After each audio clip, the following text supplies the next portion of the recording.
Salut les gars, donc aujourd'hui je vais vous montrer les Magura MT5. Donc c'est des freins à disque hydraulique bien sûr, 4 pistons. Donc j'ai vu qu'il n'y avait pas beaucoup de vidéos dessus en français, donc je vais vous les montrer bien sûr. Donc ici vous avez les leviers de frein, voilà. Donc ce qui est assez chiant en fait, c'est de recouper les durites. Sinon c'est assez facile à monter hein, franchement. Donc vous voyez, là ça bloque le disque en fait, vous voyez. Donc après ils sont réglables. Vous voyez ici avec la petite vis Torx. Je sais pas si vous verrez, non pas du tout. Mais bon. L'alliage carbotexture, bon c'est vrai que c'est un peu light quand même. Ils auraient pu faire quelque chose de mieux, genre tout en aluminium, ça aurait été un peu mieux. Voilà, ça c'est l'avant. Voilà.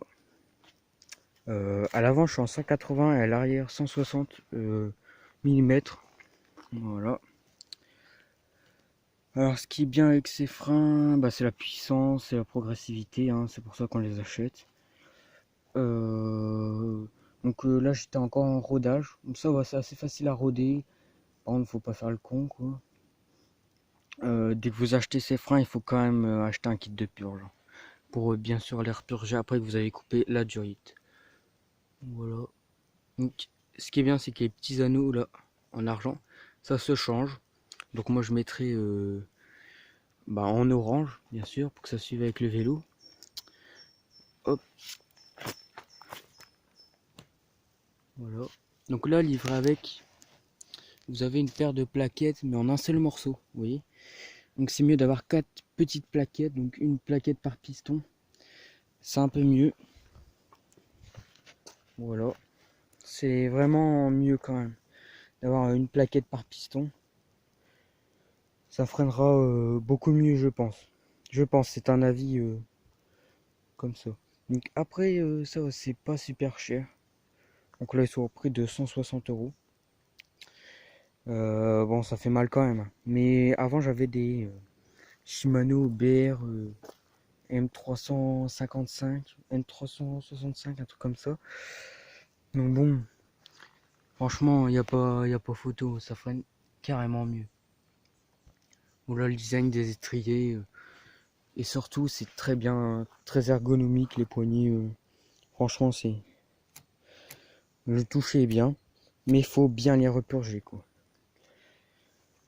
Faut s'y connaître un minimum quand même pour faire la purge de frein, etc. Parce que si vous avez de l'air dans le circuit, bah c'est un peu mort, quoi. Vous allez tout niquer. Enfin, pas tout niquer, mais le freinage il sera pourri. Voilà. Donc après, ce qui est bien, c'est que c'est réglable, hein. Si vous voulez mettre par exemple comme ça, vous pouvez le mettre comme ça. Avec la petite vis Torx qu'on voit ici. Là. Là, voilà, c'est réglable.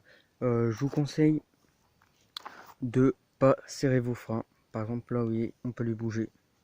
Parce que si vous mangez un arbre ou quoi que ce soit, bah, vous pouvez dire au revoir au levier. Voilà, parce que c'est du plastique, hein. Franchement, on va pas se mentir, c'est assez fragile quand même. Donc moi, j'ai pas eu de problème.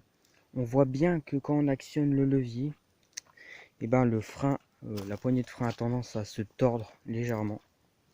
Je vais vous montrer sur le frein, ça c'est le frein arrière bien sûr. Regardez, vous voyez.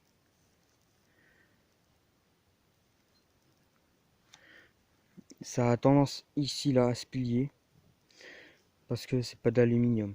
Mais après, c'est un défaut, mais la qualité, c'est que c'est très léger. Voilà. Après, bien sûr, il y a beaucoup de possibilités de modification. Par exemple, les petits colliers comme ceci là. On voit pas très bien, mais les colliers de serrage, on peut les changer et les mettre en aluminium. Et on peut choisir la couleur. Donc moi, je vais les changer, je mettrai orange ou rouge. Pour bien sûr que ça suive au vélo. Voilà, voilà.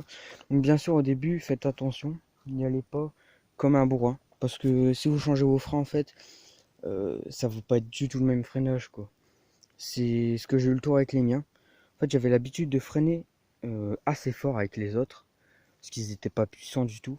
Donc là, j'ai freiné assez fort, et bah, j'ai failli faire un soleil avec le frein avant, en fait. Parce que bah, c'est pas la même puissance, hein, on le voit direct.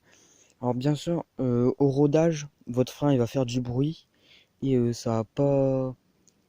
La différence, elle va pas être flagrante, en fait, le freinage. Mais après, une fois que les freins sont rodés, vous allez sentir la différence, quoi. Après, c'est plutôt des freins pour typer enduro. Donc là, c'est un VTT XC. Mais vous pouvez très bien mettre ces freins sur un VTT XC. Franchement, c'est c'est un bon upgrade. Après, bien sûr, faut que votre fourche elle soit assez solide et votre cadre aussi, sinon ça risque de péter. Genre, ne mettez pas ces freins sur un 520 par exemple. Rock Rider 520. Ou bien sur un Nakamura 700, je pense que 710, Sumi 710, un truc comme ça. Je pense que bon, la fourche elle va un peu se plier. Parce que c'est des petits vélos. Là, franchement, déjà un bon vélo. Donc, c'est une bonne RockShox. Donc, je pense que voilà, j'aurais pas de problème avec ça. Donc là, à l'avant, comme j'ai dit, je suis en 180. Donc, ça freine fort. Et à l'arrière en 160. Je pense que je changerai pas le disque arrière. Je le laisserai en 160. C'est assez bien comme ça. Voilà. Donc, les atouts majeurs de ce frein, bah, c'est la puissance, la progressivité. Et les désavantages de ce frein, c'est de la solidité des poignées, quoi. L'étrier, y a rien à dire, ça va pas casser, hein. Mais par contre, les poignées, comme ils disent, la carbotexture, ici, là, ça risque de casser assez facilement. Par contre, tout ce qui est niveau purge, bon, c'est assez facile. Mais par contre, moi, j'ai bien incliné le levier dans tous les sens. Par exemple, j'ai commencé ici, là, et je l'ai incliné jusqu'en bas. Parce que les bulles elles remontaient pas. Et quand j'ai incliné le levier, tous les bulles elles sont remontées. Donc il faut jouer avec le levier en fait. Et après pour mettre la seringue en fait c'est pas en fait on visse pas, on le clipse dedans. Donc c'est pas super, hein. Franchement j'ai fait tomber le bocal 2 fois parce que c'est pas vissé dedans, c'est juste clipsé donc ça s'en va assez vite. Mais sinon il n'y a rien à dire sur ces freins, à part ce que je vous ai dit bien sûr. Après, c'est un petit budget aussi, 160 euros. Bon, vous comptez aussi le kit de purge, donc une trentaine d'euros. Ça vous revient à 190 euros. Mais après, moi, je vais revendre mes anciens freins.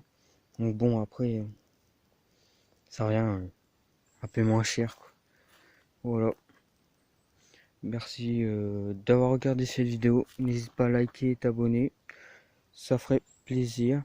Et puis, si tu as des questions, n'hésite pas en commentaire, hein, je suis actif, hein, donc, voilà. Allez, ciao les gars.